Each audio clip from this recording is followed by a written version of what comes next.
to episode 5 of the BillyJoe Podcast. I'm your co-host, Joe. And I'm your boy, Billy. Thank you for joining us for another week. We had a successful one last week, Bill. Yep. We do want to apologise to May and to our subscribers and followers. There was a bit of technical issues towards the end of that pod. We have had to take some drastic measures, and we've sacked Bill, and we've hired a new producer called Phil. Nah, we love you, Bill. We love you, bro. We love you. Never. It happens, Joe. It just happens, bro. What do you do? It actually wasn't his fault, but I just love putting shit on Bill. We love you, Bill Master. Look, as I was saying to you earlier, Billy, I don't mind this happening at the start.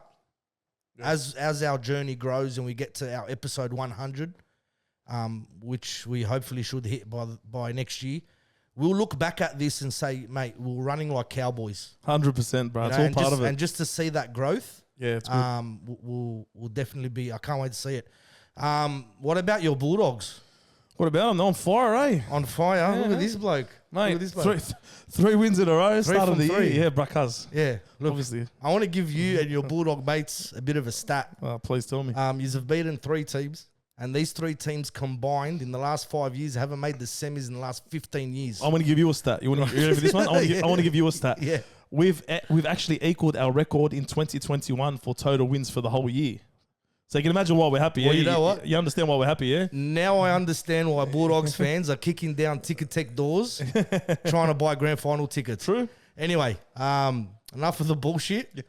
Let's get straight into it. We have a special guest, man. Mm-hmm. And, well, let me introduce him. Ryan Morgan, welcome. Welcome to the show, Ryan. Thank you for having me. For the last 25 minutes, I've been talking to Ryan like the driest sea that you could ever find. But I was actually shutting my mouth, Ryan, so I don't put my foot in it because it's an absolute honor to have you, bro. Thank you. I was a massive fan of you in your playing career, and it's so surreal where the cycle of life, Bill? Crazy, Joey? Having guys like Ryan sitting on our couch, mate, when we used to sit on our own couch in the living room watching you, mate, do your thing on TV. Yeah. How you been? Yeah, I've been good. They've been good, thank you. Awesome. Thank you for the kind words. Yeah, no worries. I'll pay you after this. Yeah. BSB account number 012. Nah, it's good, man. It's good to have you, Ryan. So me and Ryan obviously go way back. Yep. To when we're about, I think we played footy together when we were about 17. Yeah. 17, yeah, I think it was. 18. Greystanes days. Greystanes days, yeah. Greystanes days, Yeah, Div 1, Greystanes. What a team, bro. Yeah. How'd you actually Were go? you in the 16 team? No, I came the year after. The year Georgie, after, yeah. Georgie was, and then Georgie told me, he goes, come down. Yeah. And That bro, was the premiership winning team. correct, yeah. I came the year after. Fucking, I don't know how. I can't remember how we went, bro. But it was it was good. It was a good side. We had a good side. We had a great side actually. Joey, yeah, bro. Remember, I don't know if you remember. I was telling you, there was a lot of boys that slipped through the cracks that probably could have cracked NRL. Yeah. I can name you at least probably 5, apart from Ryan. About, I want to call you Hooch, bro. I can't call you fucking Ryan. I've known him as Hooch. Sorry. We'll get to that later. That's his nickname, bro. I can't. Can I call you Huge? I'm not there yet. So Hooch was his nickname when we were younger, growing up. Yeah. Don't ask me how. Don't ask me why. I'd like to shed some light on that. Hooch Monster. Oh, you want to know now? Yeah, tell the viewers, bro. So it's actually like a boring story. You think it's going to be something good, but so my pop gave it to me. Essentially, have you seen the movie Turner and Hooch? With the dog in it? Essentially, I used to dribble a lot when I was a kid, and the dog used to dribble, so he called me Hooch. Oh, there you go. Ever since, so yeah, it's not a very exciting story.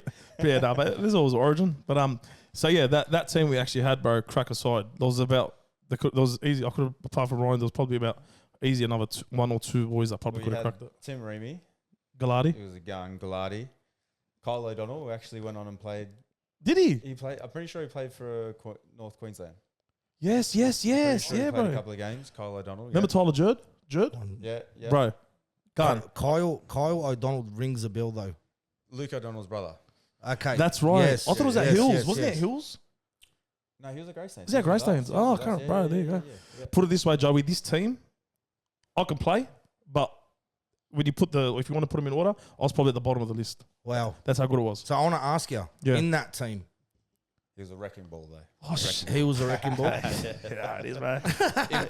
Someone's got to do it, Joey. Hey, Hooch, someone's got to do it. Someone's got to do the hard yards. Yeah, that's it, bro. So was Ryan out in the backs at that stage? Yeah. How did you find Hooch then?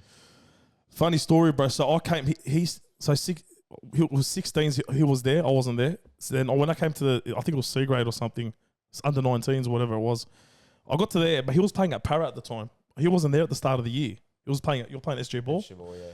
So all I'd hear is Hooch this, Hooch that, Hooch is a gun, Hooch this, but and it was like when Hooch gets back here, he's going to done well. That's all I'm hearing, and I'm like, you're thinking, who the fuck? I'm like, is who the Hooch? fuck is this Hooch bloke, bro? I'm like, who is he? So you know what I did? Pulled out the old big league mag, Harold Matthews, SG ball. Yep, Paramount SG ball's playing here. You don't know this, bro. Don't call me weird. Yeah.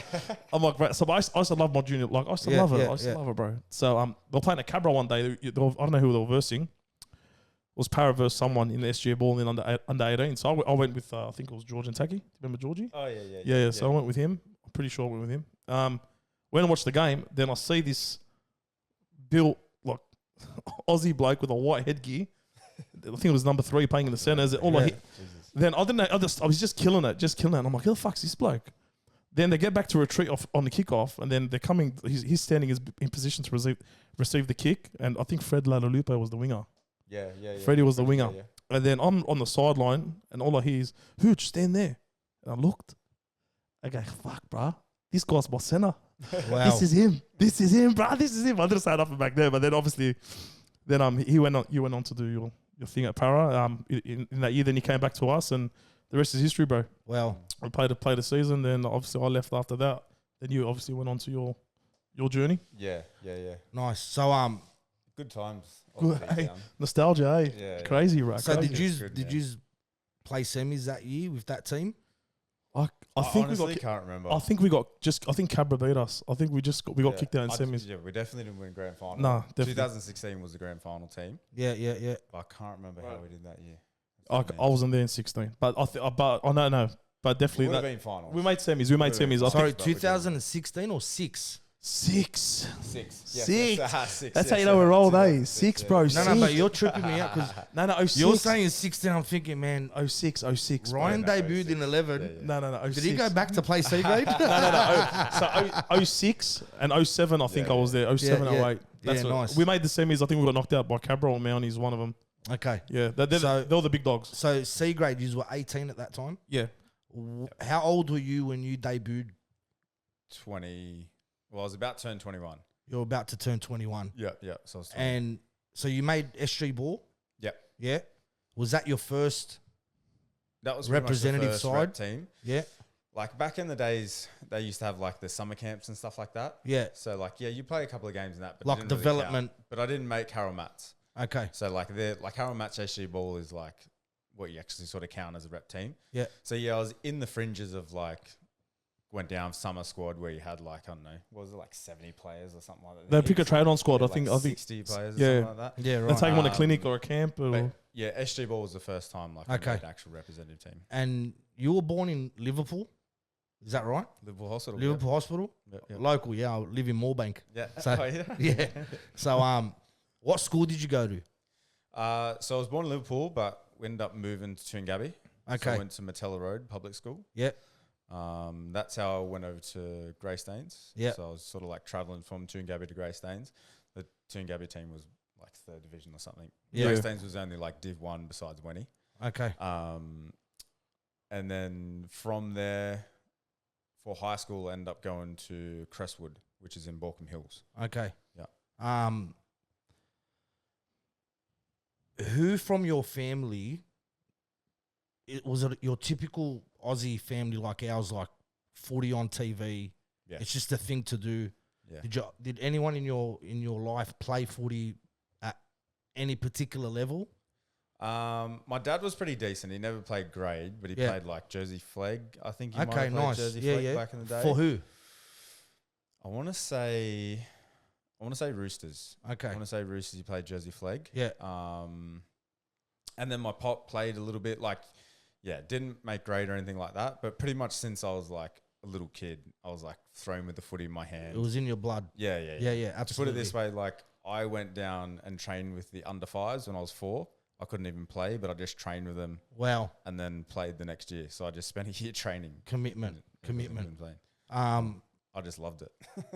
As you do in Western Sydney, bro. 100%. As you do. That's all you did. Yeah, absolutely. Do you find that rugby league kept you out of trouble? Did you have mates that sort of went another way? Yeah. And then for sure. Yeah? For sure, yeah. Can you touch on that if your mind allows you to go back? Yeah, like I wouldn't say I was like running in bad circles or anything like that. But even just like the little things of like, even when you were 16, 17, obviously everyone would be going out to parties and stuff like that. And sure, I went to a few parties and don't get me wrong and had my good times. But a lot of the time it was focused on footy. So making sure that I was home by a certain time or whatever the case may be, which obviously keeps you out of trouble. Absolutely. You know what I mean? The longer you spend out, the more you drink, the more likely that's probably something's going to happen just by the averages. So yeah, I definitely say footy kept me out of a lot of trouble for sure. Yeah. Those 1%ers I think we've touched on before. It's definitely those 1%ers like a lot of people. That's how a lot of boys slip through the cracks. I think they just they don't watch their diet. Yeah. They don't watch that. Obviously, they're not watching how they're sleeping. All these little sacrifices you need to make at a young age, bro, which is what obviously separates the first graders from the boys that probably slip through. Absolutely. Look, that's going, the next step. Yeah. You know what I mean? That's you really digging, Bill. Yeah. On a surface level, like I know from myself, born and raised in Punchbowl, right? And I've got 5 years on you boys, yes. I'm 40 this year.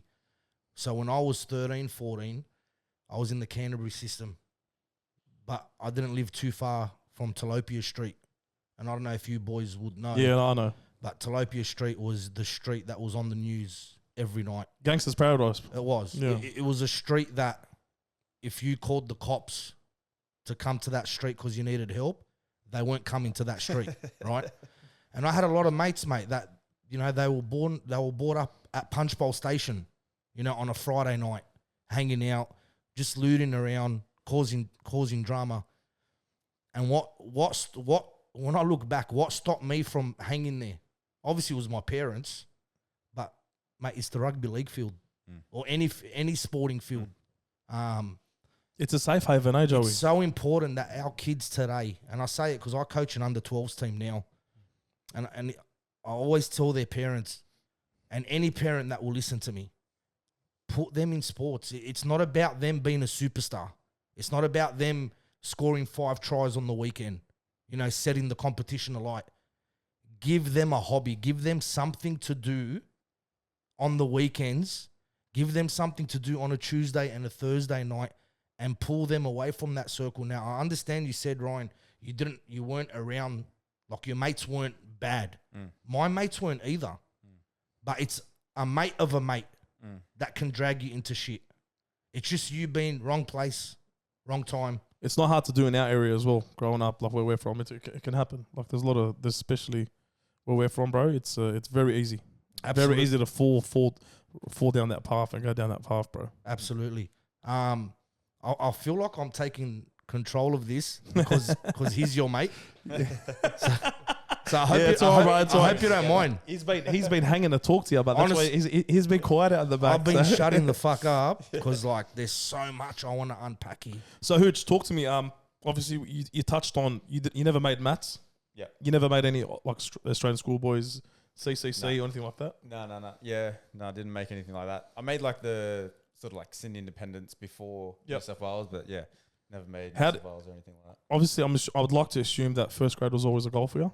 Yeah. Or was? Yeah. How did you feel when everyone's getting picked for the CCC teams?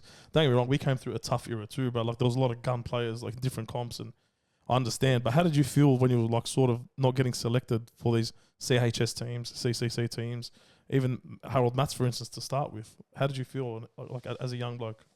Yeah, well, initially when it happened, like you feel down, for sure, 100%. You sort of wondering like, what are you not doing right? What are they doing right? What's going on? But ultimately, like, it was a fuel at the same time. I was lucky that my family were pretty supportive and encouraged me to like essentially push for it. So although in the initial moments when you don't get picked and stuff like that, you start to doubt yourself, you start to feel down. But at the end of the day, it only fueled me to train harder, to do the extra 1%ers, to do the extras that I needed to do to become better. So you're seeing the silver lining. Yeah, You know, now, exactly. do you feel that it taught you resilience at a young age? Yeah. Like you actually knew I got to be tough here. I got to it's got to be like water off a duck's back. Did you think that taught you at a very early age how to just be resilient? Yeah, 100%. Like to just understand that like you're not at that place yet, but if you're able to work hard enough, you could potentially get there. So having that understanding of like hard work will eventually pay off is like, yeah, massive when you're younger. So what message do you got to that young 15-year-old that his mates got picked in the 16s in the Harold Mats at Para or Balmain or wherever it is, and he didn't get picked? What's your advice to him? Man, just keep training hard. Just keep showing up. Work on what you need to work on. Identify your weaknesses. Work on them. And at the end of the day, it's a long road. Like as you said before, like how many gun players we had in the Greystanes team and not many of them went on to play. I would say like when I was like SG ball, even when I made SG ball, I'd say I wasn't nowhere near the top player or even the top center. But it's a long road, you know what I mean? As you said, people fall through the cracks. People can't stick in there like year after year, do the right thing week after week, show up to games, do the right thing nutrition-wise, do the right thing at training. And eventually, like, yeah, if you're that one that can hang on and be resilient, you'll get there. That's awesome, bro. Where did you feel like? Obviously, you said before you went in that SG ball team. You weren't the biggest gun there. No, not even close. What was the turning point from when you made the SG ball team? What was the turning point that said, you know what, bro, I'm actually going pretty good here. I'll have a shot at 20s. I actually have a good shot at making 20s. Do you remember that? Do you remember that moment? Not really. And even like when like people have asked me before, like, oh, when did you know you're going to make first grade or anything like that? Like I didn't until I was on those fields. Yeah. Dead set, really. So when we went to 20s, so essentially SG ball finished up, and then we went into sort of like. You came to us. I came to you guys. Yep. So a lot of the boys went straight from there to 20s. Yep. So obviously that was like a bit of a downer not to go with them, and then like come back, and then essentially went into 20s the next year. Last person to be picked in 20s, so I didn't end up playing until like around 15 of the first year. So half the boys, like, I want to mention names, but so they went straight to 20s, and you came back to us. Yep. And so there was no trial or anything. You're just pretty much playing locally until you get a call up. Is that what it is? Yeah. Okay. Yeah, so essentially like from the SG ball season, they'll go like, oh, him. Yep. We'll take him and put him in 20s. And then whoever's left over, you just go back and do your best at club level. And then so the following year, I think out of the 35 people that were in the squad, I was literally the last person to debut in the 20s. So everyone else got a crack before I did. I was the last one. Wow. Round 15. And even then, like you get put on the field and you're like... You're tripping out? Yeah, I'm like, oh shit. Because you're going from playing locally. Yeah, literally. And you're the last one that you picked. So next thing you're playing in the fucking stadium. Going from like, I think I was at Wenny. Yeah, they put me at Wenny because like you had to... You're playing Cup at Wenny for a bit, weren't you? Yeah, but that was first. And let's I was literally playing like A grade. Oh, so you... And then the next week I was in Toyota Cup. Wow. So like, that would have spun you out. Thrust, that would have spun you out. Yeah, you potentially back then, the Toyota Cup in 2008, boys are going from first grade playing back to Toyota Cup. Yeah. So you were potentially fucking playing park football. Yeah. Versus a guy that just fucking played NRL or Suncorp Stadium or whatever it was. Yeah. And then you're playing him just like that. Yeah. Crazy. Yeah. Crazy. Do you feel like obviously like how'd you match up with him? How do you reckon you went? I actually went pretty good. I actually had a great finish to like the end of the season, which I was really happy about. But like, yeah, as you said, like you're essentially never prepared for it. Okay. You get put onto the field and essentially you don't know how you're going to stack up. And it's just like you hope that the work that you put in before is just going to work out and you're going to hold your own. That's it, bro. That's it. Just like that's literally what it is. Close your eyes, bro, and hope for the best day. Yeah. So I think like when it comes to like young kids trying to see how they're stacking up and essentially before they've even got there, it's like you won't know until you're there. No, that's right. That's right. You just got to do the work until you get there. So you were always a centre from Center wing. center wing. Yeah. Right. So you just before you turn 21, you get that phone call. Talk to me. Where were you? Who called you? What did they say? And what happened after you hung that? I phone love up? these questions, bro. That's just, I'll picture it. Go. Tell me. Go. I didn't get the call. I got called into the office. So I went into Steve Kearney's office. He was the coach at the time. Okay. I had a decent idea because I debuted round 1. So when you're essentially training, you have like an A and B team. Yeah. So you kind of know. And then plus we had trials as well. And I was starting center for like all the trials. Okay. So I was kind of like, fuck, if this keeps going, I'm going to start round 1. Like, this is weird. So is that like your top 30? Was it a top 30 squad? Yeah. So in you the had, off season? Yeah. So essentially you had like you had your top 25 and then you had like another 10 players who were kind of like fringe players. So essentially I was a fringe player. So I wasn't in top 25. Yeah. So was that like development contract or was that just like New South Wales Cup contract or NRL contract? Bro, I don't even know. You don't It was like a pre-season have a crack. So I was getting paid $250 a week. Get fucked. Yeah, I was getting paid $250 a week. And here I am thinking this guy's fucking killing it. $250 $250 a week. a week. Hooch, come on, bro. $1,000 Don't J a it month. up. I swear to God, I was getting paid $1,000 a month. I was living at home with my mum. That's why Paris is shambles, bro. So what? So you're talking 5 days full-time training, Full-time training, yeah. $250 a week. $250 a week, yeah. You're 20 years old. Yeah. You start finding yourself. So you're not in the top 25. No. But come game trial number 1, Yeah. you're starting center. Yeah. What's going through your head in that trial? Yeah. Do you remember it, by the way? I do remember it. So who are you playing? Where were you? We were playing Warriors. We played Warriors over in New Zealand. Round 1? That was round 1. Is No. it? Oh, the trial. No, Trial. Trial, fuck. We, So yeah, you've so ju- we went back. I went back. I was going to say we you. went back. So, we so trialled. you've jumped on a plane now. Yep. Surely now you're starting to feel like Yeah. shit. Like I'm here. Yeah. Through the off season, don't get me wrong, like through the preseason, like I was starting to feel, because like as I said, you got a team A, team B, so essentially like I'm running off like Jared Hayne and shit like that, like where you're essentially starting to feel like a first grader. Yeah, You know yeah. what I mean? And it's like, okay, like I'm in the A team, so probably this is gonna happen. So yeah, and then like obviously you fly overseas, and then like I think the first game I was marking up against Manu Vadavai, or he was on the wing, Oh, wow. and I was center in the trial. But how did Lucky- how Easy, did that bro. go? Luckily, he only paid like 25 minutes, so just to get the Was there a moment where he fucking ran at you? yeah, heaps of time. Cuz, Yeah. don't lie. Did you shoot yourself a bit? Yeah, 100%. I love the honesty, Hooch. Love it, Yeah. bro. Fucking old, bro. Bro, it's huge. Manu, It's the that's- beast, bro. Massive. But he's 20 years old. Cuz was playing A grade for Winnie the week before. Fuck me. You know what I mean? Like, Yeah, wow, let's wow. not take that out of context, bro. Yeah. The guy was playing for Winnie, let's say a year ago. Not even a year ago. And Yeah. then now he's flying on a plane versus the Warriors against Manu Vadavai. Crazy. So Kearney pulls you in, I'm guessing maybe the week before Yep. the comp starts Yeah. to say, yeah. look, you're going to have... Yeah, so I knew your about first 10 crack. days before Yeah. the game. So essentially, yeah, you come in, and it was actually nice because I got a contract upgrade in the same... In that same conversation? Same meeting, yeah. which is Wow. You had to, bro. So he said, yeah, essentially like we sat down, had contract negotiation, essentially, yeah, end up signing for 3 years. And then he was like, look, love what you did in preseason, really happy with your trial form. I'm going to start you round 1. And I was like, oh, Wow. this is Wow. the best day ever. I went from $250 a week to a 3-year top 25 proper contract. Wow. So essentially, it was a train and trial. Essentially, it was a train and trial. It's like, yeah. Like, But $250 a week is less than a train and trial. Now, these days, yeah. It's like train, trial, and eat fucking noodles. Literally.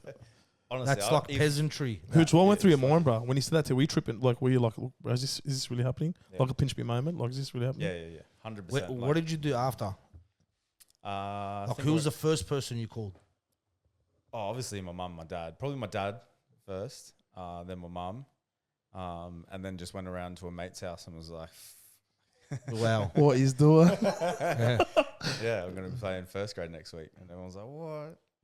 And you done well. Hooch. You held your own for a while there. You stayed in the team for a while. Yeah, I think you probably went up and down a couple of times, but you were a essentially couple there of times. Yeah, for sure. for a few years. Now, We were pretty rocky, so it was like, yeah, So 11 was a debut. Like, I think he's went on a good run. It was a cracker run, man. I'm trying to think when it was. No, so 11, you just missed out on the wooden spoon. Not 11. I think 11 and 12 we got wooden spoon. But after that, I'm talking after that when he 13 was there, bro. 13, But 14 let's- we started to build. Yeah, let's start from 11. I'm too excited. Yeah, I know. But from 11, right? So how does a young kid cope with that, right? So you've got your own individual triumphs with making first grade, right? And holding your spot week in, week out. That's massive. A lot of kids play a game or two, get dropped, and you never see them again. You're there now week in, week out, but yet your team is not doing so well. What does that do to your confidence? Oh, it knocks it for sure. Yeah, you're definitely down on confidence. I don't want to say like there's a special remedy to get it back, but there isn't. How hard is it when you're in that rut? It's one of the hardest things in the world. Yeah. It's like, because even when you're in games and potentially like say you might be up and it's like, oh shit, we're up last week. Like, is this going to go to shit like it did last week? Yeah. And it's like, you always have those things in the back of the head. Like, as I said, if you're not confident, that's the voices that are going to creep in and tell you that this might happen or this might happen or whatever the case may be. So yeah, it was tough. It was very tough being at that age. You guys went through 2 years, yeah? Yep. Massive struggle. Yep. 11 and 12. Who were your coaches? So we had Kearney, Yep. 11 and 12. Then Ricky Stewart came 13. Then Brad Arthur came back 14. Okay. So you were there in 13 and all that. All right. So this is what I want to talk about. Yeah, and then you beat me after, to it. Go, after go, that, bro, you go, can go. take over. So Kearney gets sacked after 11 and 12, right? Yeah. Ricky Stewart comes in makes all these promises. Right? And Brian, again, I'm not here to stitch you up. I actually like Ricky Stewart as a coach. I'm talking as a fan, yeah? I think he's great for Canberra. But as an outsider, how I saw it unfold was his guys come in, Para's got 2 wooden spoons in a row, and you know more than anyone, their fans, how passionate they are. It's a rich club. It's a successful club, right? The drought was continuously getting mentioned, and when there's no success at Para, everyone's upset. So there's that pressure. So then Ricky Stewart comes in, says, right, I'm going to save this place. Does a complete clean out, right? Now, before I get to how that ended, I want to talk about the clean out. You obviously weren't part of the clean out because you stayed. How did you see that unfold? Was that legit, bro? What? Like, was it Was it that brutal? was it that ruthless, bro? Hooch, was it? What have you heard? What I've seen on the media. Like, No, yeah, it's what we saw on TV. It literally said, intel. listen, you're not here next year, go find a club. Rennie, you're not here next year, go find a club. ABC, you're not here. That's what I heard. Literally like that. Pulled you in a room, told you, you're not here, you're here, you're here, you're not here. Talk to me. So this Talk to me, Hooch. This is literally how it went down. And like, fuck, it was 12 years ago now, so who cares? It is. You don't have to say it if you don't want to, Brad. No pressure. But Nah, I'll say it. I'd love to hear it. Yeah, sure, if people have said it before. But essentially, so we walked in to Parramatta Leagues Club, and like there's a room upstairs in the auditorium, whatever the case may be. All the chairs are laid out. Everyone got a text, like I think it was maybe the night before for this. Because usually you have your schedule mapped out for 2 weeks. So you know like exactly where you're going to be. Yeah. And then we got this text like before and said, go to the auditorium this time. Don't worry about anything else that's in the schedule. Just do that. I'm like, what the fuck's going on? This is weird. So anyway, so we all rock up to the auditorium. All the chairs are laid out. Take a seat. There's a whiteboard at the front. And then essentially like he walks up and goes, there's going to be some changes. I don't know exactly what it was, what he said. But essentially something along the lines of there's going to be some changes. These players that are on the whiteboard won't be here next year, and just flips the whiteboard around. Yeah. And then it's like, That's fucked. what the fuck? Wow. Wow, bro. That's fucked. Well, I'm sorry, I didn't know that happened. I saw Obviously, it. 'cause I never played for Para. Oh, wow. Wow. Yeah, it was pretty ruthless. What was the Wow. obviously we know what the mood was like. Okay, in that room. so obviously your name wasn't there. Can you tell us like the boys that had their names there, just from what you saw, like, what did that do to the playing group? Oh, it was just shock, disbelief. Yeah. Like, Did anyone like get up and tell him to get fucked? Nah, it didn't. Obviously, there was players that were unhappy, and there was conversations that were had without me there that I obviously wasn't privy to. So I don't know how those conversations went down, or if there was conversations beforehand. You know what I mean? To maybe prep people of like what's going to happen, or essentially like that. I just know from my point of view that that's essentially that what board happened. got flipped out. Look, so maybe maybe there was some people that knew, but there was definitely some people that didn't. But maybe there was some people that knew before. But like that's literally what happened. You just went. Was that at the beginning of the year? It was during the season. It was during the season. Okay. I don't know, like if it was halfway through, and I don't know, but like we're definitely playing games by then. All right. So before I get to how that relationship ended, did he? What was your dealings with Ricky? Like, what conversations did he have with you as someone that was part of his plans? Yeah, great. I like Ricky. Yeah. He's good. I feel like he's got your back, Hooch, all the time as a player. Yeah. And you'll probably hear this from a lot of like young players, is like he installs a lot of confidence in you. I actually played pretty well that year. Yeah. That was probably one of my better years. And I would put it down to, like, he's great at installing confidence, and like essentially from having, as you said, like 2 years where it was quite rough and it was hard to get your confidence up, he was quite good at giving, I don't know how, like, or how, so that's how he sort of did it, but like, but he he was done quite it. good at, and I was confident heading into games, and as I said, played good footy. So for me, like, I've found that he was good for me. Obviously everyone has their different coaching styles, and everyone has their different perspective on how that year was. So, but for me, like obviously being part of his plans and stuff like that as well, which made it a lot easier. I can't really say a bad thing about him. Probably wouldn't have handled that thing that way. But it's it's a bit ruthless. Yeah, that's crazy, bro. But That's like, crazy. As for like personal interaction, I can't really say that. It's so important, a coach, and please stop me if I'm wrong, Ryan, and you've played our sport at the highest level, yeah? How important is the coach in the grand scheme of things? Yeah, very important. Very important. You know, so when you've got someone like Ricky that instills that confidence in a young lad, right? Or any coach doing it with any player, like the influence that, Wayne Bennett has on his players, or Bellamy, who you had the privilege of playing under, and we'll get to that. I can't wait to talk about that. We'll get That's to what that I want one. to talk about. I'm going to take this back to junior league. People don't understand how important and how impactful a coach can be to grassroots footy. There's a lot of dads that are the coaches, right? Because they're there to coach their son, as Bill does. Exhibit A. Right? It's tough, bro. It's fucking these under sixes. It bro. is. Look, it's so tough, bro. I'd imagine it would be. it's not only tough, but then you're also dealing with the parents factor, right? Yep.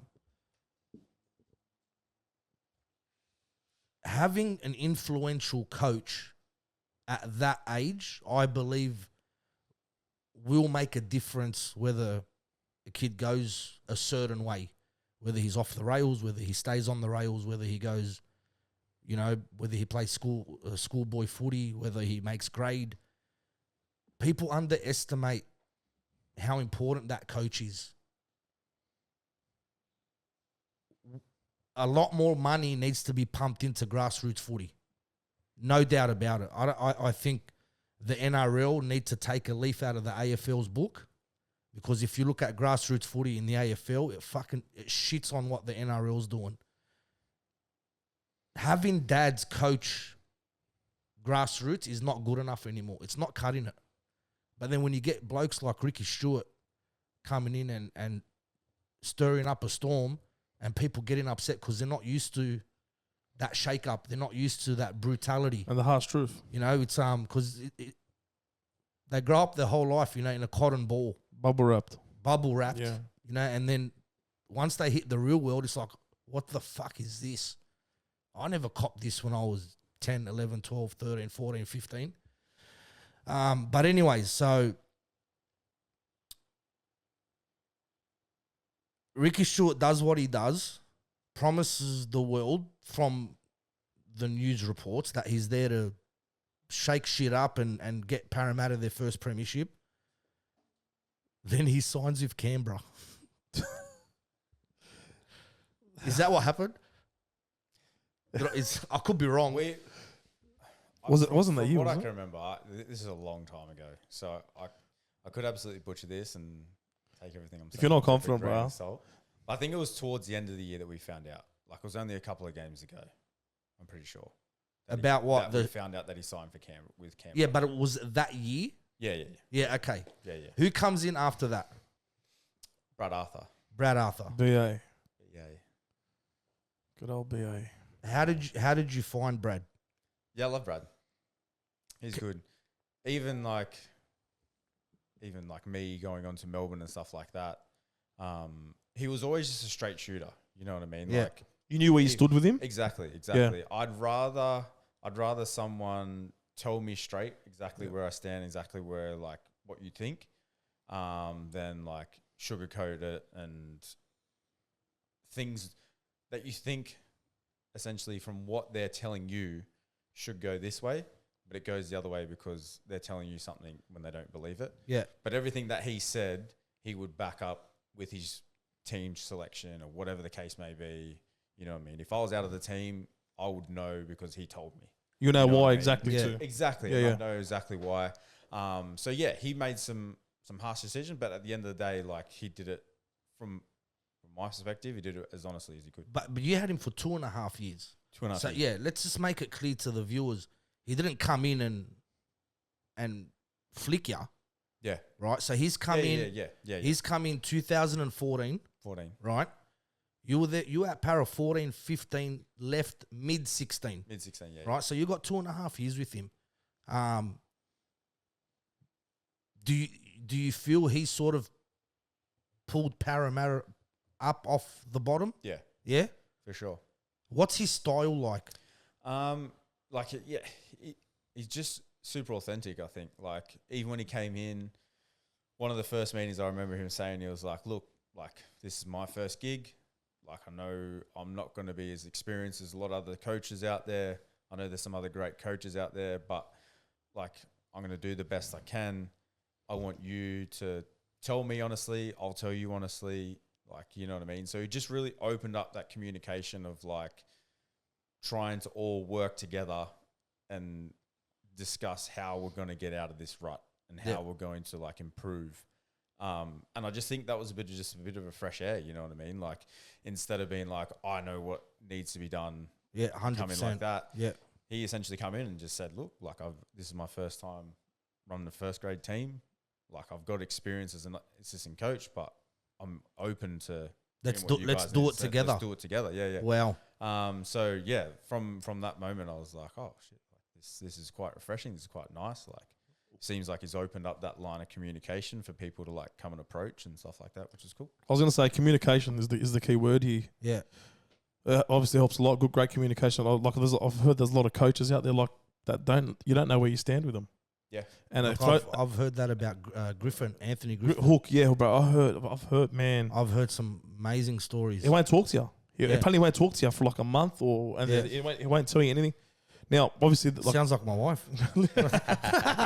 now, bro, as a footy player, that'll rattle you. That'll absolutely rattle you, bro. Like, you just don't, like, imagine just getting dropped, not knowing why. Then out of nowhere, you played a couple of good games in cup, then you're getting called up, then you're getting dropped. Mate, it's the roller coaster. I'm assuming, Ryan, my next question is, it's a fucking roller coaster, isn't it? Yeah. The rugby league journey. Biggest roller coaster you'll ever go on. Yeah. So did you ever have intentions of leaving Parramatta to go to Melbourne? No. That I would like. Obviously, you don't say no to Melbourne. Of course. Yeah. Best system in the world. You don't say no to it, but it kind of was like thrust upon me because of the salary cap issues. Yep. It was during that time, That's when okay. I Yeah, remember. they had all the salary cap. I think Pete had to go at the same time. Went Titans. He was the Went Titans. Titans, Yeah. Paulo went to Canberra. Yeah, Paul went. Yeah. So there was a few that essentially people had to go to make sure we're on the salary cap, and I was one of them. But yeah, lucky enough for me, I ended up in Melbourne. So let's talk. What year was that? 2016. Yes. So that's halfway through that's the year they lost it to Cronulla. Before we get to that, Yeah. 2015, you went to Seattle with the team, didn't you? 2015 was it? Yeah, might have been Was it 14? What did you do there? Well, I didn't actually ask you what you've done there. The whole team went, because I seen at the Leagues Club. I was picking up a young bloke goes by the name of Ryan Madison. Oh, Maddo. Good old Maddo. Yeah, he was a development player there. Where you went to Seattle. Yeah. And he went to the Hawks or something. Washington. Washington. Yeah, they went to Seahawks. So essentially, Seattle Seahawks is obviously in Seattle, but also Washington Huskies, which is like the university team, and that's where we spent most of our time. So essentially, like train kind of alongside them, train in their gym, trained on their field. Just got to see like how they sort of go about their training day to day and stuff like that. They're more advanced over there. You reckon or no? Yes and no. With some things, yes and no. I feel like the facilities they have are ridiculous. Yeah. They just have heaps of money. Yeah. Like they just America, they just bro. throw money at everything. Yeah. But our strength and conditioning is really, really good. We got like really great minds in strength and conditioning and stuff like that. But I would say just over there, if there's a problem, they just throw money at it. Yeah, that's it. That'll fix it. Yeah, that'll fix it. Yeah. Uh-huh. That's cool. So the whole Melbourne deal. Yeah. What's it like? So obviously the salary cap pressure. Yep. You get Melbourne not come knocking on the door. Yeah. So literally, I think I was playing cup at the time. Yeah, I was playing cup. It was Monday. Got a call from a manager. Said, hey, obviously, the salary cap issues. Melbourne's interested in taking you. I'm like, oh, okay. That's pretty cool. This is peak. This is good Melbourne, yeah? Like OG Melbourne. Yeah, bro. This is like Cameron Smith, Melbourne. Billy Slater, Melbourne. Yeah. Billy Slater, Cameron Smith, Cooper Cronk. They're all there. Just the three goats. Like, yeah. Fuck, all right, this is pretty cool. This is pretty cool. Okay. And he goes, Bellamy is going to give you a ring in about half an hour. Did you tell me you had to think about it because you were thinking about playing at Ringrose Park? Just tell me, I'll think about it, cuz. I'm like, what? Like, literally, Bellamy is going to ring my phone? Like, what do you mean? That's crazy. Wow. That's crazy, bro. Yeah, and I was speaking to him, and literally within 24 hours, the deal was done.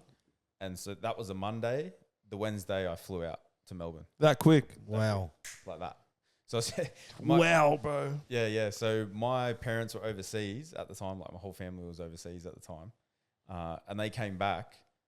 And they were actually on a plane when I was like moving and essentially going over there. Wow. And so they landed and they're like, hey, where are you? I'm like, I'm in Melbourne. I live in Melbourne now. Wow, bro. Yeah, So just happens that quick. Just to give the fans sort of a perspective from where you're coming from. In regards to a place, do they put you up somewhere? Where did you stay? Yeah, so I stayed in a hotel for like the first 2-3 weeks. Yeah. And then essentially got my own place and moved in from there. So is it accommodation that they saw, or do you got to go out and get your own rent? And No. For the place where I moved into. Where you moved after the hotel. Yeah, no, I got that. So you get that goes through your... Unless you have it in your contract. Yeah, right. But they were taking over the contract that Para had, and I didn't have accommodation with Para. Yeah. So because they took it over, it was pretty much all the same stuff. But they give you money for like allowance and travel for getting your stuff down there. Yeah, so they'll pay for your movable and stuff like that. Yeah. Like So can you just look after you? Can you take me back to that phone call? Which with one? Bellamy? With Bellamy. Bellyache. Pretty much he just said, look, like we'd love to have you down there. He's seen what I could do with Para.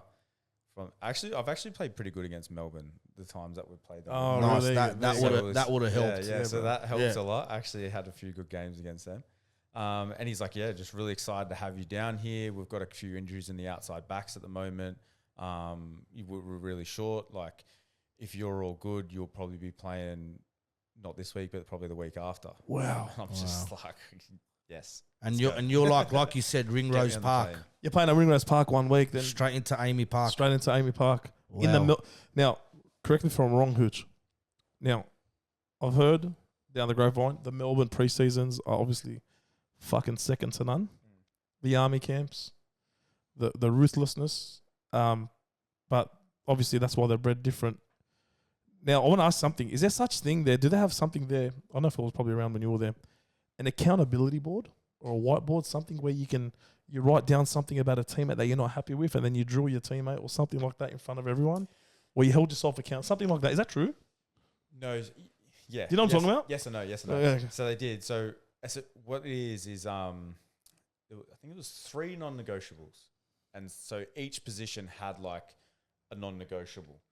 So I think for center it was find your front, get back for play 1 or play 2, and then like make your one-on-one tackles or something. It was just like real simple stuff. Yeah, the basics, And the then, fundamentals. Like, even front rows were like similar sort of thing where it was like, yeah, find your front. A lot of it was like real simple stuff. And the whole theory around it was it doesn't matter how talented you are, everyone can do this 1% of stuff. And after every game, you would rank yourself out of 10 of how well you did that. You rank yourself out of 10. Rank yourself out of 10. But like it'll be in front of everyone. So everyone will be sitting there. So like the whole squad. And before we started video, you'd go down and you'd write like Just based on your memory of the game. 7 out of 10, 6 out of 10, whatever. Before you've watched the video. Before Yep. you watched the game. Did you ever give, or did anyone ever give themselves a 10 and they get pulled up? So, no, Cameron Smith would have been onto that like a rash, Yeah. bro. I think Munster did it a few times. He's a clown, eh? He's cheeky. He's bro, he's a man. clown. He's cheeky. He's So, a great bloke, but yeah, he's cheeky. So, can we talk about Bellamy as a coach, as a mentor, a friend? Did you take life lessons away from him, or is it just purely footy? Oh yeah, both. So many people ask about like what's the culture like down there, and like, but it's honestly nothing special. Honestly, as you said, like as a coach, as a friend, you feel like a friend first. So as you spoke about before, people like coaches go on like a month without speaking to their players or anything like that. As soon, if you have like an off session at training and you just like look a bit down, he'd come over to you and, hey, come to my office, see me after this. Oh, And wow. you go in and you just go, is everything all right? You're all right. Like, Wow. He just gave a fuck. He gave a nothing fuck, in the yeah. sense of like pick up your game, like Yeah, get your shit yeah. together. Like, hey, what's going on? Everything all right at home? He just Like- cares. Yeah. He just felt like he cared. Like literally, that's all it was. He wasn't like super technical, to be honest. Most of like the assistant coaches, Cronk Smith, they like ran a lot of the videos and stuff like that. Were they other coaching staff? Hey, Were they unofficial coaches, those boys? yeah, pretty much. Fucking pretty hell, much. Did bro. Cameron Smith ever run the refereeing class? Or? Yeah. Bro, yeah, he's crazy. You know, we'll talk about him later. But but yeah, like he was essentially just there, and he just like he was just a people's person. You know what I mean? Yeah, like yeah. he just cared about his players. He wanted to make sure like he could get the best out of you. And that's the main reason why I think they're so successful. Yeah. So, grand final. Where were you in that picture? Unfortunately, Will Chambers came back from injury. So Fucking I hell. was- What a dog, bro. So, I was 18th or 19th man. so, but no, hang on a second. Look, it'll probably be devastating for you at the time as a player, because every player wants to be on, to play that big dance. But come on, who can say I was part of the grand final squad? Yeah. You know what I mean? That's a massive achievement, right? 100%, bro. And even 18th, 19th man, you would have been part of the procession, part of the breakfast, the grand final breakfast. Sorry, man, but That's a bro. not many can say they've done that, right? Yeah. Can you walk us through grand final week? What did it feel like? Putting your disappointment aside. Yeah, I was a lot of media, heaps of media. Yeah, like everywhere you go, there's always some sort of like media commitment where you have to speak to someone, or photos, or like videos. So you know how they do all like the standing things and Yeah. like any post-try celebration, everything, all that has to get filmed that week. Wow. So like there's a lot of media that whole week. And then sort of going into it, just a massive buzz. Like all the fans are super hyped. Yeah. So like you have a session was probably our captain's run. Actually, no, not the captain's run because we had the captain's run in Sydney. The last session in Melbourne, we had an open session. So there was like thousands of people came down to the Oval. Yeah. Heap of signing. Buzz is crazy. Fly up to Sydney. Trained in the ANZ Stadium. And then the next day when we played, you get like a police escort from the hotel all the way around. Wow. There's just people.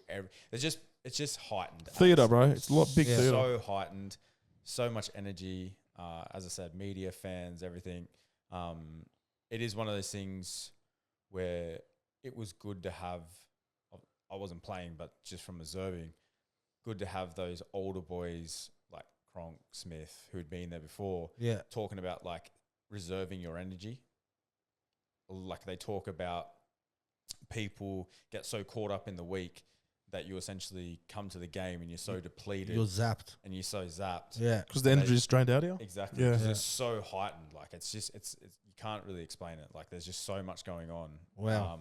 And then, so it was good to have those experienced heads to be like, make sure you save your energy when you can, get a bit of a lie down, take some time to yourself. You know what I mean? So there's a lot of that talk going on. Was there a part of you? This is one of the stupid questions. Yeah. Was there a part of you during the grand final, the lead up, where you thought, "Fuck, please pull your hammy," or you rang your cousin, Eideval question. What a question. or you rang your cousin. Listen, man, he's gonna be walking past ANZ. Take him Just out. kidnap him, bro. Just kidnap him, lad. Honestly, as a human now, you're not a first grader. Yeah. Was there a part of you that said, "Fucking drop. I want my time"?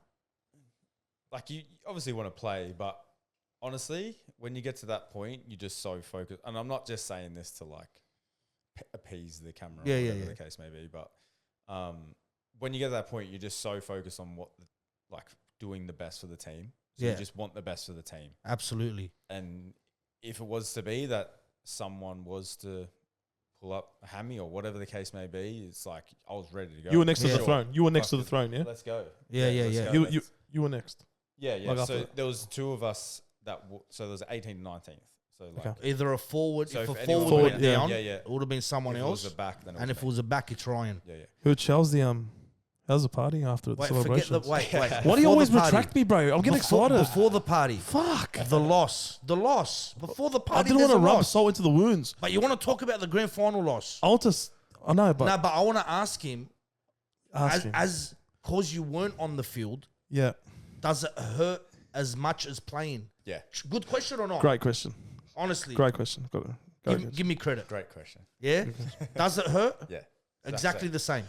I can't say exactly the same because I obviously wasn't on the field, but yeah, I was distraught. Yeah.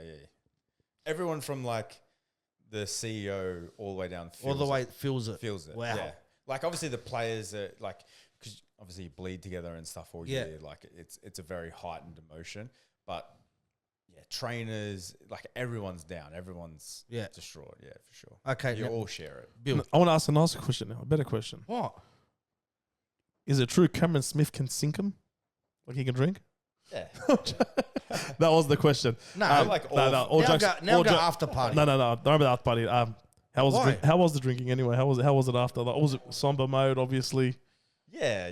Bit- It was at the bit- start, and then like it definitely picked up. Like I love a party, bro. yeah, You know what I mean? it was in the sheds. It was like quite sad, but it definitely picked up after for sure. Now, Yeah. how long? Sounds like Bill wants to go out tonight. I didn't want to, but Well, he's got his Giovanni's on. I was actually meant to be playing, but my set think got cancelled. I he's was, ready to I was go. meant to be playing after you, but my set got cancelled. Oh, fair enough. So yeah, it got cancelled. So I'll just head home. Yeah. Now, Hooch, how long were you in Melbourne for after that grand final? Was that the last year? Yeah. Then you went to St. St. Helens for 2, and then went to London. How did that come about, bro?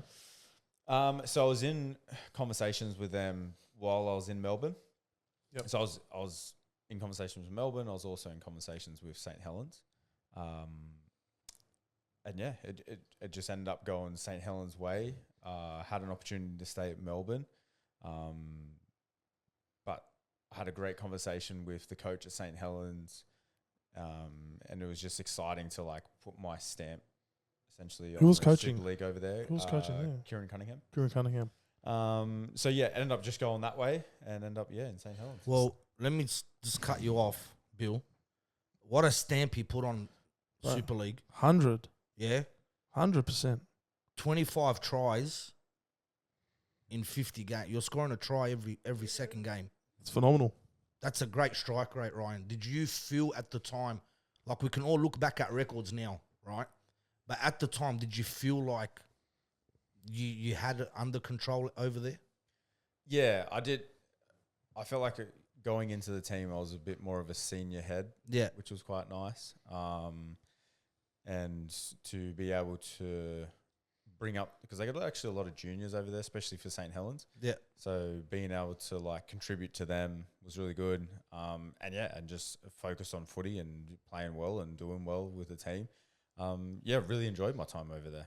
Yeah, I'm really happy with the footy that I played as well. Yeah. Hooch, the St Helens now, to our listeners that don't know, it's like the equivalent to the Melbourne Storm here in the NRL in regards to a powerhouse club and Yeah, pretty the much. the pedigree they have. Yeah, pretty much. So they did a 3-peat. So yeah, they're very good. Very Matt. good. How did you go while you were there? So they were coming off like a couple of sort of bad years, and we were building. So we actually we lost twice before getting to the grand final. So like, what's that? Back to back. So the prelim. Yeah, Wow. Prelim, yeah. Brilliant, yeah. Wow. But the first year was cool. Like we didn't start that great because we sort of put the team together. Like as I said, the year before, and I think maybe the year before that, they weren't doing too well. And it was like really cool because we weren't doing very well at the start of the season. We had like the emergency meetings and stuff like that. Then you Ended went up on a turning run. went on a run. And essentially nearly made the grand final. Wow. Hooch, in regards to obviously living in England, a bit different here. Very.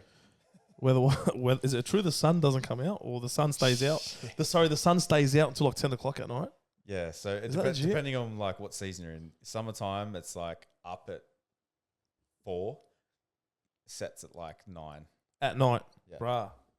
Far. But like in winter, it comes up at like 10, sets at 3. Sets at 3 in the arvo. So if you work a 9 to 5, you work from dark till dark. Nah, Oh, that's fuck too much. that. Swear to God. Where I'm going to with this? Wow. You went there on your own, yeah? You went to England on your own At the start, yeah. at the start. How did you find mentally adjusting? Obviously, culture shock is one thing. Just the climate, everything, the way where you're playing, the conditions you're playing in, just being there on your own, bro. Another country. Another country, being there on your own. How did you find that? It was very weird. Like the playing conditions were, it was so boggy. Like when you're in Australia, like everything's pretty hard track and a lot of it's fast footy. Whereas over there, it's a lot of bog. In the stadiums. Yeah. Yeah, oh, wow. So that was something to get used to. But to be fair, like English people, are, like very welcoming. They're very nice people. Like Yeah. literally, you go over there and like going into St Helens, and everyone's like, just super welcoming, super friendly, wanting to help you out. Were you recognised make there? you feel at home. Well, not really, Not really. In St Helens, yes. Yeah. St Helens, they love it. Yeah. Like in St Helens, it's like Grace Street hooligan stuff. And Yeah, that's crazy. you're a rock star in St Helens. Yeah, mad. You take one step outside of St Helens, nothing. That's the best though. Nothing, yeah. That's so good. It is good, actually. A lot of people escape here, bro, because they don't like the limelight. They just want to do their job. Footy's their job. They want to go to work, come home, and just live a normal life too, bro. So at Para, how was the area like? Like Westfields, Church Street. Yeah. Roxy, Parramatta. As in, like, would you get recognised? Or Yeah, like how was your time as a player? Yeah, fair bit. Yeah, Fair bit, yeah. Like, nothing compared to, like, Hainsey. yeah, Bro, You walk down the street anywhere, he's just, like, getting stopped 24/7. yeah. Bro, yeah. But, yeah. I'll tell you a story. Yeah. I was DJing once at Roxy in Parramatta. Remember Roxy? Yeah. Also Sure you remember do. Roxy. Sure you do. Bro, I'll tell you about. it was Roxy. me. I'm telling you, I think it was 2014. I think it was me. You were there in 2014. It was me, Jared Hayne, Matty Utai, doing a bit of a name drop here. It was a few of the footy boys all in the corner. I was DJing in the courtyard. Bro, if I tell you, everyone's drinking, having a good time in the courtyard at Roxy, like dancing. There was a lineup waiting for Jared. Just waiting for him, just getting photos. And I'm like, bro, this is too much. The guy just wants to... It gets too much. Like, you just want to go out for a peaceful drink, bro. Like, you can't. It's hard, it's impossible. Well, sorry, it's a bit silly of him to go to Roxy Parramatta. That's what I thought too. If he wants to wind down. And bro, because everyone goes there after if they're playing a Friday night, a lot of the boys go. I see it a lot, even at Albion and stuff. That's how I met a lot of the boys. But that's the thing as well, is like a lot of the boys that were playing would want to go and they'd be fine.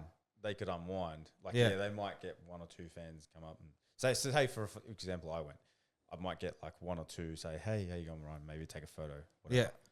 But like, if he wanted to hang out with us, it's like, you can't. You'd all cop it. You can't. Yeah. Well, he can't. You know what I mean? Like, we could go and just like drink and have a good time. But yeah, he'd be. I'm telling you, bro, there's a lineup. Just getting hammered. There's a lineup. We need the bistro. It's like, it's a hard thing because like, you can say, oh, why would you go to Roxy Parramatta? But it's like, if you want to hang out with your mates and that's where they want to go and you just want to live a normal life for one night, it's like, you can't. It's impossible. Won't happen. Did you come across any fuckwits? Now, I know you didn't play for the Bulldogs. So Excuse me? There won't be too many of them. Excuse me. But was there a fan that came at you or one of the boys that you witnessed and you just thought, you know what, man, it's only footy. You know, it's not that deep. Yeah, 100%. I can't exactly remember specific situations, but even like walking in the game, people be like, you're shit. Why are you playing today? Okay. But can I ask you, I could have hacked that, eh? All right, so you're laughing. I could have hacked that, bro. Straight off. You're laughing because we probably can laugh at it now, right? What does that do as a human being? Because fans think you're a robot, right? They don't know that you've got a heart, you've got feelings, that you've got a mum and dad, you've got family that care about you.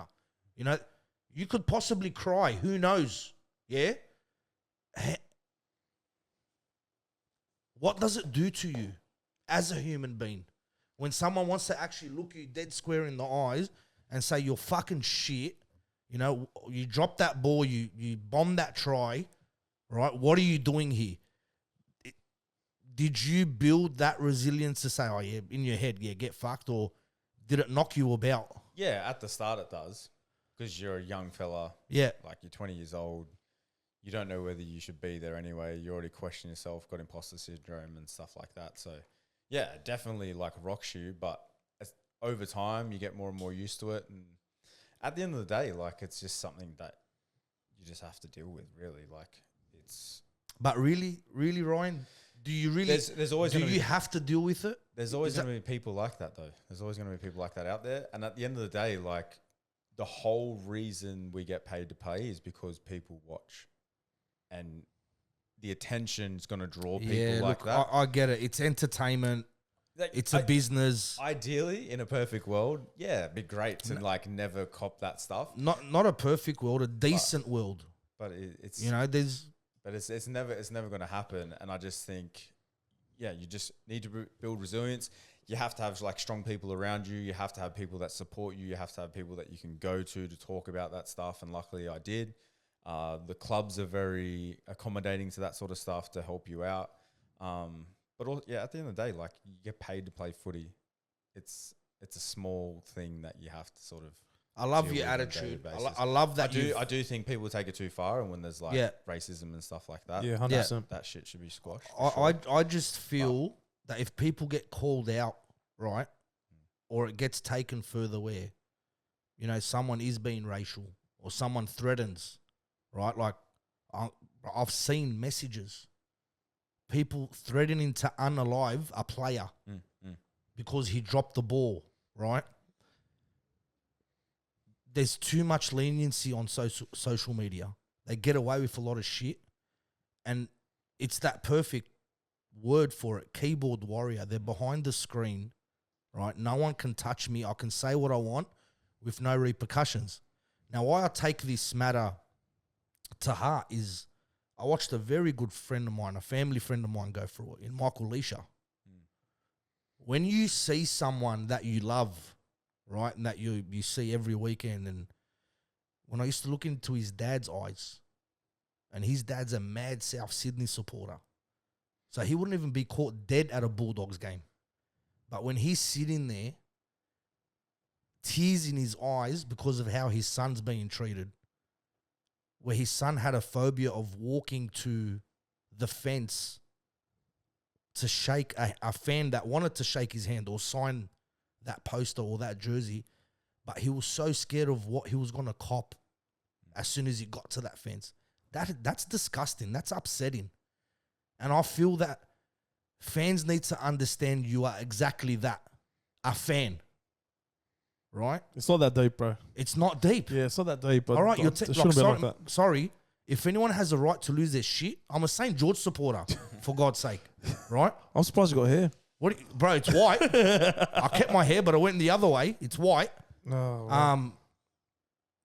Mate, life is bigger than rugby league, Ryan, as you know. And proof's in the pudding because you've had a great career. And where are you now? At the moment? At the moment. Like, what are you doing now? So I do a lot of online coaching. Yeah. So essentially help Name of the people business? Yeah, so I literally just call it Ryan Morgan Health Coaching. Ryan Morgan Health Coaching. Yeah. You're a genius, Hooch. Nice, simple, and effective, bro. Phil. Sorry, we sacked That's Bill. right, Philip. Philip, can you make sure we get Ryan's website and we have that website tagged in the bio. So Ryan Morgan Health Coaching. Yeah. So it's online. Yep. And how's that going for you? Yeah, good. So essentially just like write training programs for people, help them out with nutrition, check-ins and stuff like that, keep them accountable. I always loved that from when I was playing footy. I loved the physical side of things, loved doing the extra little 1%ers like nutrition, working on sleep and stuff like that. And it was a big passion and a passion that transferred over into career after footy. So I know two guys, they run a podcast. I think they'll be great candidates. Hey, bro, don't let this six-pack fool you, bro. I'm pretty... Hey, I'm being honest, Bill. Fuck, we need to sign up, bro. I think so, bro. I'm being honest. I think so. Hooch, I'll hit up with the DMs from Cuzzy. I'll lick you up. What I want to say, obviously, I'm assuming you love helping people. Yeah. You like helping people reach their full potential. Yep. Because unfortunately, there's a lot of people out there that don't actually know their full potential, and I'm one of them. I've never actually seen myself. No, I'm not being a smartass. That's it, Hooch. I'd love to see myself at my the best I'll ever look. What my body can do, and it's what you're doing, bro. It's phenomenal, man. Just change, just how good your body can look, bro, at its best. I've never seen it. But Bill, I'll tell you, before COVID, yeah, I was there. I was my best that my body ever was, even when I was playing footy, right? Yep. And by the way, Morgan, I had a pretty decent footy career too, man. Yeah, I played for the Dogs for 6 years. Hey. I played with Sonny Bill, Nate Miles. Yeah. So we were part of the 03 grand final, flag grand final. Yeah. That one, we won. We hadn't won it in fucking 20, 30 years. Yeah. But anyways, great team that yeah. Oh, mate, we had a gun team. Not bad. But yeah, just before COVID, yeah, I was at my peak, and let me tell you, bro, mentally, I was on my game. It changes not your life, it changes the world. Oh, the outlook and everything, bro. Everything, right? And when I saw Ryan out there, before I even made the comment, when I saw you outside when he was waiting for me to open the door, I actually looked at him and I said, fuck me dead, bro. The guy looks actually better than when he played. And younger. I ate a Benjamin Button, bro. Bro, so impressive, man. And please, I'm married, Ryan, yeah? So I don't go that way. But it's so impressive. Obviously, your image is your business brand. Yeah. Yeah? You look phenomenal. Thanks, mate. After finishing your career, and like Bill said, forget the Melbourne system. A pre-season in the NRL is probably unimaginable, right? You've been flogged your whole life in rugby league. Then to get out of rugby league and then continue this journey, is it hard or was it easy to sort of continue? It's something that I loved. So it is hard, but at the same time, like there's a lot of aspects of it that I love. It's like, you think about any passion that you have, DJing. Yeah. It's like, what possesses you to do that? Like for me, it might be a chore, but for you, you love it. Yeah. There's some hard times There is. you go through, but at the end of the day, it's a passion of yours. Yep. And for me, I don't like conforming to like what people think is a standard. I remember people saying, because I was in good shape when I was playing footy, obviously. Yeah. And then people saying, wait till you finish playing footy, you'll blow out this, that. Yeah. So I was like, all right, sweet. Let's see. I'll show you. When against the grain. Yeah. Let's see if I do. So little things like that motivates me to continue on. Also, I want to be sort of, I suppose you could say, role model for the clients that I have. So I'm a big believer in talking the talk, but walking the walk as well. Absolutely, yeah. And for me, if I'm not doing what I'm asking someone to do, then I don't feel comfortable. Well, in reality, they won't do it. Exactly. They won't do it. They'll Especially be looking at you going, well, hang on, why the fuck should I? If he's not practicing what he preaches. I just feel like you can't say it with conviction as well. Yeah. And that's what's going to get a lot of people over the line. And plus, being able to put yourself in their shoes is a massive thing as well. So that's one of the main reasons why I continued down this path, and we'll continue for a long time. What's it like, bro? What's it like when someone comes to you like and they're struggling, bro? They're struggling mentally. They're struggling with their weight. What's it like when you finally see the end result and you've helped them, you've got them to where they want to be, and just seeing the smile on their face, bro? Tell me what it's like. Is it better than any win, or it's probably the same as winning like a comp or winning a game of footy on a different sort of spectrum, if that makes sense? Like a different win. It's different. It is different win, yeah. Because it's not as intensified as like obviously a game, because it's very short. Yep. It's something that happens over a long period of time, but it's so satisfying. So satisfying. And it would be like, people talk about dopamine hits that you get from footy and stuff like that. It would be a massive dopamine hit for me. And it's something that like I really, really enjoy providing that for people. And yeah, it's honestly a great feeling, because people, as you said, come to you struggling. They've tried everything, still not getting the results, not feeling great about themselves, to completely change that around. And as you spoke about before, like you see the world differently now. They see the world differently now. They see themselves differently now. So absolutely. Opens up a new dimension, bro. There's not too much. That's better. Bill, and I'll guarantee you one thing.